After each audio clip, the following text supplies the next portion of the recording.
Alright, last night the news hit the internet that there's going to be a Joker origin movie. Now, this is kind of dumb.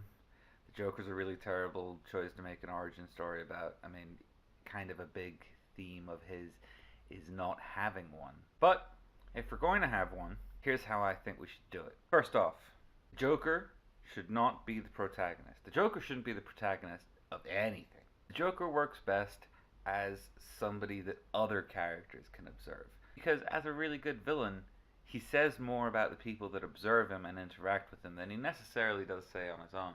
So, we're going to have another character, sort of a street tough in Gotham. The Joker's going to show up essentially out of nowhere as this kind of violent, angry gang member. Now, this is before he's got any of the scars or the makeup. He's just a guy. And we're going to follow these two characters. The two of them will start working their way up through the gang hierarchy. Batman starts to enter the story, but again, the Batman's not our protagonist either. In fact, he's barely in the movie. The Batman's more of a horror movie villain in the way that he's presented in this film. He's something that's preying on these guys, and he's kind of the only person that this person who's going to become to be the Joker actually fears. So things are going to escalate. The Joker's going to rise up higher into the gang, while the gang suffers more and more at the hands of the Batman, until we get to roughly the halfway point of the movie, which is going to be that classic Joker creation moment. And that's really, you can do a million different variations on how to do the Joker's origin story, but that key moment of him falling into the chemicals, getting his skin bleached and his hair changed color, that's really your sort of key transitionary moment. And especially with the fact that it's Batman that instigates it. So the Joker's in the middle of some kind of criminal business and has an encounter with Batman that culminates in him falling into this vat of chemicals. That's important because a key part of the Joker's characterization is he is a reflection of Batman. As much as Joe Chill and the assassination of Bruce Wayne's parents resulted in the creation of Batman, this encounter and the fall into the chemical vats is the creation of the Joker, and he places the responsibility of that at Batman's feet. And that explains his turn towards this sort of this more psychotic clown figure. Before that, I do want to have him have the name the Joker. I don't want to go that route that I've seen some shows do where he's really humorless. I want him to acquire the name Joker because he tells jokes all the time, because he's sarcastic and funny. But when he falls into the chemicals, that's when he truly slips off the slippery slope.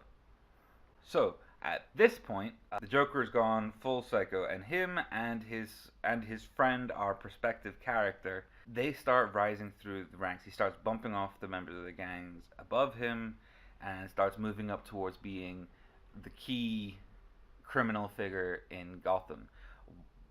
And again, Batman is still in the background, but they don't interact directly again until the end of the movie.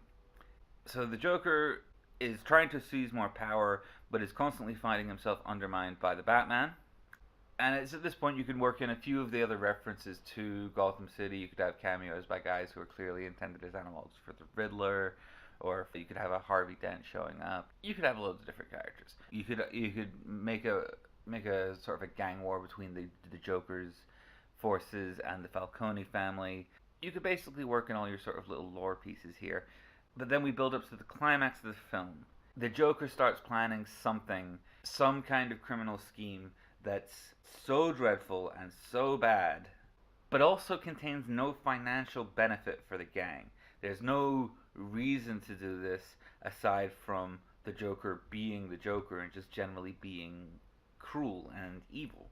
And this is sort of the moment where our prospective character truly realizes how far his friend has gone and realizes that there's not really anybody there for him to latch onto. So he betrays the Joker and he goes and calls Batman.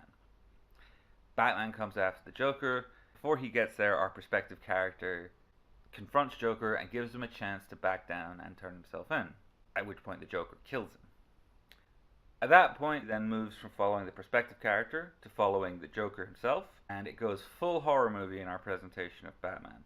And this is when we truly see the Joker snap and we truly see him become the character that he is in the larger Batman mythos. This unstoppable force of chaos, this person who is no longer doing anything for the benefit of crime, for the benefit of money.